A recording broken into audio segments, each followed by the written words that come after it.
Hello दोस्तों, welcome to my YouTube channel. दोस्तों, इस वीडियो में हम देखेंगे एक्सरसाइज 3.2 का क्वेश्चन नंबर 3। क्वेश्चन नंबर 3 हमें गिवन है, on comparing the ratio of a1/a2 b1/b2 and c1/c2 find out the whether the following pair of linear equation are consistent और inconsistent. हमें क्या है, हमें इक्वेशंस गिवन है, उनसे हमें रेशियो फाइंड करना है और रेशियो को कंपेयर करके देखना है कि जो इक्वेशन है वो, जो पेयर ऑफ लीनियर इक्वेशन है वो कंसिस्टेंट है या नहीं कंसिस्टेंट है। तो सबसे पहले देखते हैं कि जो पेयर ऑफ लीनियर इक्वेशन जो है वो कंसिस्टेंट कब होगा और इनकंसिस्टेंट कब होगा।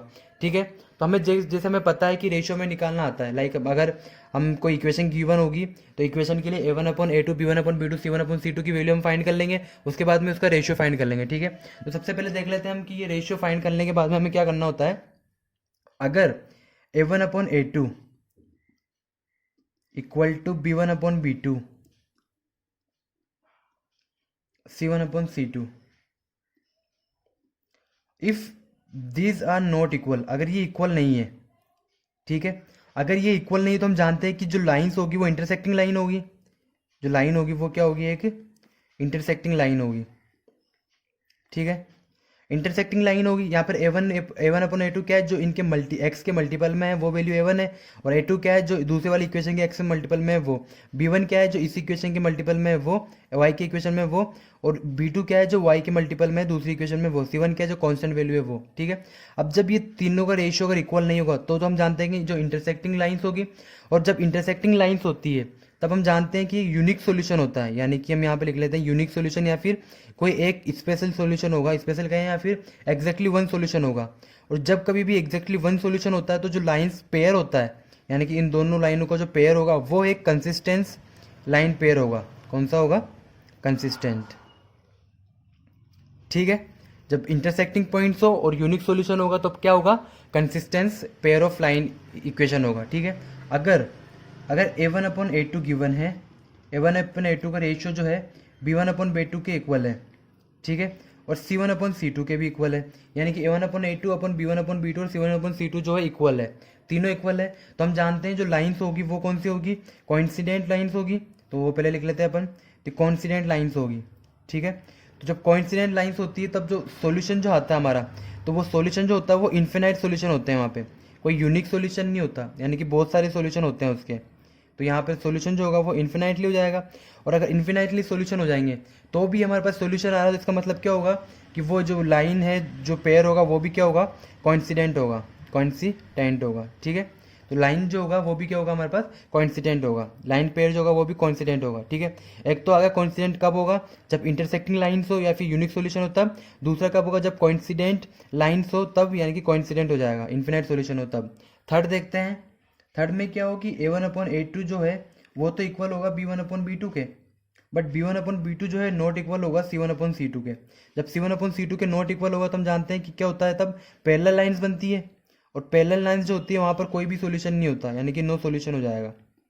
और जब नो सॉल्यूशन होता है ना, तब सिर्फ एक ऐसी कंडीशन होती है, जब नो सॉल्यूशन हो तब जो लाइन पेयर बनता है वो बनता है कोइंसिडेंट। ठीक है, तो समझ में आ गया कि कब कोइंसिडेंट होगा, कब इनकोइंसिडेंट होगा, और कब पैरेलल लाइंस होती है, कब कोइंसिडेंट होता है, कब इंटरसेक्टिंग लाइंस होती है। ठीक है, अब एक क्वेश्चन करते हैं। क्वेश्चन कैसे करेंगे, सबसे पहले फर्स्ट क्वेश्चन लेते हैं। फर्स्ट क्वेश्चन में हमें गिवन है, वो मैं लिख लेता हूँ यहाँ पे। फर्स्ट में हमें गिवन है 3x plus 2y equal to 5। दूसरा गिवन है 2x minus 3y equal to 7।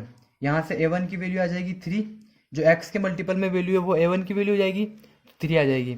यहाँ से b1 की वैल्यू आ जाएगी, जो y के मल्टीपल में वैल्यू है वो 2, c1 की वैल्यू आ जाएगी c। देखो हम कंपेयर किससे करते हैं, इस वैल्यू को, इस ये वाली वैल्यू जो है यहाँ पर प्लस है, ठीक है, इसको इधर ट्रांसफर करना पड़ेगा पहले, c1 की वैल्यू आ जाएगी -5।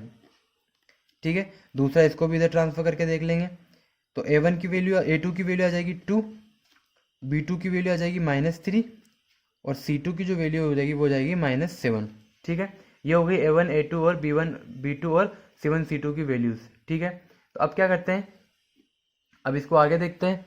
अभी देखो, अब a1/a2 की वैल्यू निकालते क्या होगी, a1/a2, a1 हमारे पास 3 है, और a2 की वैल्यू जो है 2 है, तो 3/2। इसी तरीके से b1/b2 भी देख लेते हैं, b1/b2, b1 की वैल्यू हमें गिवन है 2, और b2 की वैल्यू गिवन है -3, तो ये भी आ गया। C1/C2 भी देख लेते हैं। C1/C2 यानी कि रेशियो निकाला तो C1 की वैल्यू -5 और C2 की वैल्यू -7, ये भी प्लस हो जाएगा। अब देखो क्या किसी की कोई भी रेशियो जो इक्वल आ रहा है कि नहीं आ रहा, कोई भी इक्वल नहीं आ रहा, इसका क्या मतलब हुआ कि जो लाइन है वो इंटरसेक्टिंग लाइन है, और इंटरसेक्टिंग लाइन है इसका मतलब क्या होगा, यूनिक सोल्यूशन होगा। और यूनिक सोल्यूशन हो, देखो कोई भी इक्वल नहीं आ रहा तो मैं यहाँ पे लिख लेता हूँ A1/A2 is not equal to B1/B2 और B1 और B2 is not equal to C1/C2। जब कुछ भी इक्वल नहीं आ रहा, किसी का भी रेशियो इक्वल नहीं आ रहा, तो जो सॉल्यूशन होगा वो कौन सा होगा, यूनिक सॉल्यूशन होगा। और जो लाइन पेयर होगा वो होगा कंसिस्टेंट लाइन पेयर। तो यहाँ पे लिख लेता हूँ मैं कंसिस्टेंट लाइन पेयर। समझ आ गया कंसिस्टेंट लाइन पेयर कब होगा, तो तब होगा जब क्या होगा, या तो इंटरसेक्टिंग लाइन हो या फिर कॉन्सिडेंट लाइन्स हो। तो ये तो हो गया फर्स्ट। अब देखते हैं सेकंड। ठीक है, सेकंड हमें गिवन है 2x - 3y = 8, दूसरा 4x - 6y = 9। ठीक है, ये दोनों गिवन है। यहाँ से A1 A2 B1 B2 C1 C2 की वैल्यू फाइंड कर लेते हैं। तो A1 की वैल्यू आ जाएगी 2, B1 की वैल्यू हो जाएगी -3 और C1 की वैल्यू हो जाएगी -8। इसको इधर ट्रांसफर कर लेंगे तब आ जाएगी। इसी तरीके से A2 की वैल्यू हो जाएगी 4, B2 की वैल्यू हो जाएगी -6 और C2 की वैल्यू हो जाएगी -9। तो इसका रेशियो निकाल लेते हैं। A1/A2, A1 की वैल्यू 2 है और A2 की वैल्यू 4 है, तो यहाँ इसको दोनों कैंसिल करेंगे तो आ जाएगा 1/2।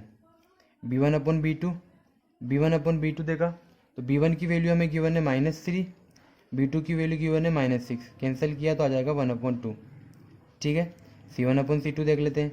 C1/C2, C1 की वैल्यू गिवन है हमें -8 और C2 की वैल्यू गिवन है -9। तो देखो यहाँ पर लिख लेते हैं A1/A2 = B1/B2 = C1/C2। अब चेक करते हैं इनमें से कौन सा इक्वल है और कौन सा नहीं। देखो 1/2 और 1/2 इक्वल है, यानी कि A1/A2 और B1/B2 तो इक्वल है, बट 8/9 जो है इन दोनों में किसी के इक्वल नहीं है, तो ये हो जाएगा नॉट इक्वल। ठीक है, और जब दो इक्वल हो और तीसरा इक्वल नहीं हो तब जानते हैं क्या होता है, वो होता है एक पैरेलल लाइन। और पैरेलल लाइन जो होती है वो नो सॉल्यूशन होता है उसमें, और नो सॉल्यूशन होता है यानी कि कोई भी सॉल्यूशन नहीं होता। उसका मतलब क्या होता है, जो लाइन पेयर होता है वो होता है इनकंसिस्टेंस। तो लाइन पेयर जो हो जाएगा वो हो जाएगा इनकंसिस्टेंट लाइन पेयर। ठीक है, ये हो गया सेकंड। अब देखते हैं थर्ड। थर्ड में हमें गिवन है, तो जो गिवन है वो लिख लेता हूँ मैं सबसे पहले। तो थर्ड में हमें गिवन है, मैं इसको यहीं लिख लेता हूँ ताकि हमें समझने में ज़्यादा दिक्कत ना आए। तो थर्ड में हमें गिवन है 3/2 x + 5/3y = 7, दूसरा गिवन है 9x - 10y = 14। ठीक है, तो ये गिवन है हमें। ठीक है, तो यहाँ से A1 की वैल्यू निकाल लेता हूँ। A1 हो जाएगा 3/2 के इक्वल, B1 हो जाएगा 5/3 के इक्वल, C1 जो है 7 है, A2 जो हो जाएगा वो हो जाएगा 9, B2 जो है वो है -10 और C2 जो है वो हो जाएगा 14। ठीक है, अब यहाँ से इनका रेशियो निकाल लेता हूँ। तो A1/A2, A1 हमें गिवन है 3/2 और A2 गिवन है 9, 9 इधर ट्रांसफ़र हो जाएगा, तो यह आ जाएगा 3/2 × 9। इसको इससे कैंसिल किया तो आ जाएगा 1/2 × 3, तो आ जाएगा 1/6। ये आ गया A1/A2। अब निकाल लेता हूँ B1/B2। B1/B2 निकालते हैं। B1/B2 क्या हो जाएगा हमारा, B1 की वैल्यू गिवन है हमें 5/3 अपॉन -10, ये ऊपर चल जाएगा, तो यहाँ पे आ जाएगा 5/3 × -10। इसको इससे कैंसिल किया तो आ जाएगा 2, इसको मल्टीप्लाई कर दिया तो आ जाएगा -1/6। ठीक है, ये आ गया B1/B2। अब C1/C2 देख लेता हूँ। C1/C2, C1 की वैल्यू है 7 और इसकी वैल्यू है C2 की वैल्यू 14, कैंसिल किया इसको तो आ जाएगा 1/2। देखो कोई वैल्यू इक्वल आ रही है क्या, कोई भी वैल्यू इक्वल नहीं आ रही है। यहाँ पर 1/6 है, यहाँ पे -1/6 है, यहाँ पर 1/2 है। तो लिख लेता हूँ A1/A2 = B1/B2 = C1/C2। कोई भी वैल्यू इक्वल नहीं है क्योंकि सारे ये तो 1/6 है, ये -1/6 है और ये जो वैल्यू है 1/2 है। जब इक्वल नहीं हो तो वैल्यू कौन सी होती है, तो लाइन जो होती है वो इंटरसेक्टिंग लाइन होती है। तो यहाँ पे लिख लिया इंटरसेक्टिंग लाइंस। और जो इंटरसेक्टिंग लाइंस होती है तब सॉल्यूशन जो होता है हमारे पास एक यूनिक सॉल्यूशन होता है, और यूनिक सॉल्यूशन होता है तो जो लाइन पेयर होता है वो होता है कंसिस्टेंस। तो यहाँ पे लिख लेंगे consistence line pair, consistence line pairs. ये हो गया थर्ड। अब देखते हैं फोर्थ। ठीक है, कंसिस्टेंट लाइन पेयर हो जाएगा क्योंकि यूनिक सॉल्यूशन है इसलिए कंसिस्टेंस हो गया। अब देखते हैं फोर्थ। फोर्थ में क्या है हमारे पास? फोर्थ में हमें गिवन है 5x minus 3y equal to 11, और दूसरा गिवन है minus 10x plus 6y equal to minus 22। ये हमें गिवन है दोनों। तो यहाँ से a1 की वैल्यू लिख लेता हूँ। a1 की वैल्यू 5 है, b1 की वैल्यू जो है वो -3 है, और c1 की वैल्यू जो है वो है 11। यहाँ से a2 की वैल्यू लिख लेता हूँ -10, b2 की वैल्यू जो है वो है 6, और c2 की जो वैल्यू है वो है -22। अब इनका रेशियो निकाल लेता हूँ।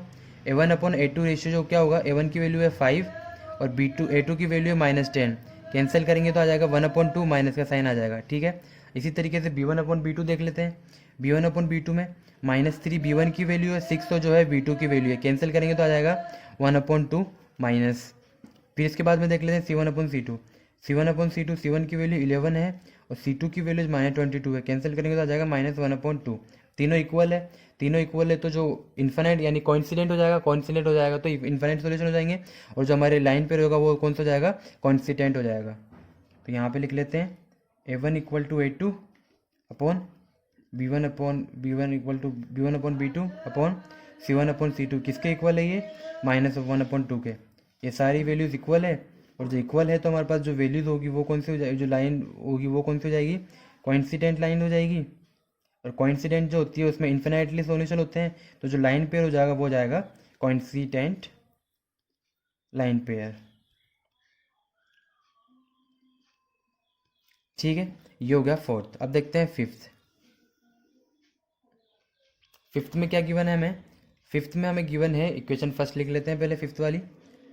तो फिफ्थ में हमें गिवन है 4/3x plus 2y equal to 8, और दूसरी जो इक्वेशन गिवन है वो गिवन है 2x plus 3y equal to 12।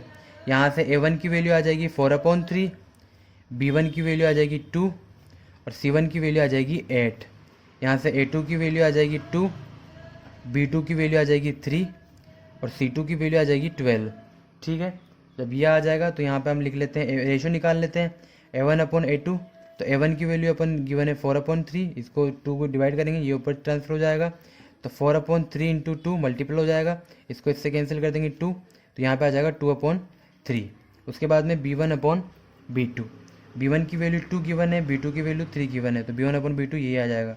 उसके बाद c1/c2, तो c1 की वैल्यू गिवन है 8, c2 की वैल्यू गिवन है 12, 4 से इसको देखेंगे तो ये आ जाएगा 2, 4 2 जा 8 और 4 3 जा 12, तो आ जाएगा 4/2/3। देखो a1/a2 जो है वो इक्वल है b1/b2 के, और b1/b2 जो इक्वल है वो इक्वल है c1/c2। किसके इक्वल है ये, 2/3 के। जब तीनों इक्वल है तो जो लाइन होगी वो होगी कोइंसिडेंट होगी, और लाइन पेयर जो होगा वो होगा consistence line pair, consistent line pair. ठीक है, तो ये हो गया हमारा इस तरीके से पूरा कंप्लीट क्वेश्चन। इस तरीके से क्वेश्चन नंबर 3 जो है वो कंप्लीट हो गया। अगर आपको समझ में आया तो प्लीज़ वीडियो को लाइक करना, चैनल को सब्सक्राइब करना और हमारे साथ बने रहना। Thank you so much.